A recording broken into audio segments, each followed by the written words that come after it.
चाषी को बड़ उपहार देवे सरकार खाता को आसब 5 लाख टंका।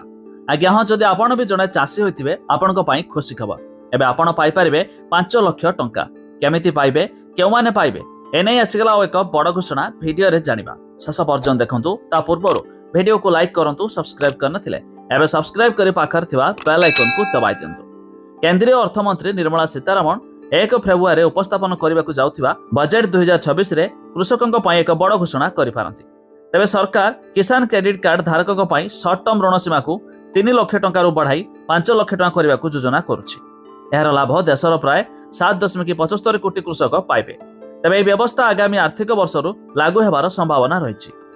तेबे एक रिपोर्ट अनुसार कृषि क्षेत्र में पर्याप्त ऋण प्रवाह सुनिश्चित करने को केंद्र सरकार इंटरेस्ट सबवेशन स्कीम को अनुमोदन करिछि। एही योजना अनुसार 3 लाख टंका पर्यंत ऋण नेउथिबा कृषकों को 1.5% सुध दर रिहाती मिलिबो। तेबे सूत्र अनुसार वर्तमान प्रत्येक किसान क्रेडिट कार्ड धारकों पर साधारण सर्ट टर्म क्रेडिट कार्ड प्रवाह प्राय 1.60 लाख टंका। वर्तमान देश में 7.71 कोटी सक्रिय रही, जो मत्स्य चाष और पशुपालन सहित जड़ित कृषक माने सामिल।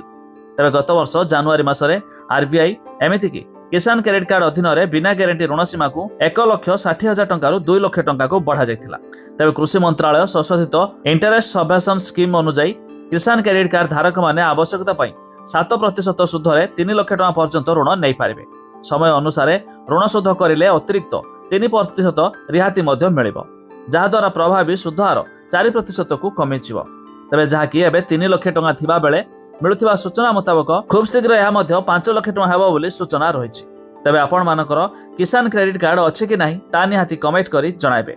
एमिति कि जदि आपण भी किसान क्रेडिट कार्ड बनाया पई चाहुतबे तेबे आपण जेकोनोसी बैंक को जाई ए कार्ड मध्य बनाई पारिबे, जाकि सरकार तरफ ए स्कीम रे मात्र 1.5% हिसाब रे सुध रिहाती मिलि थाए।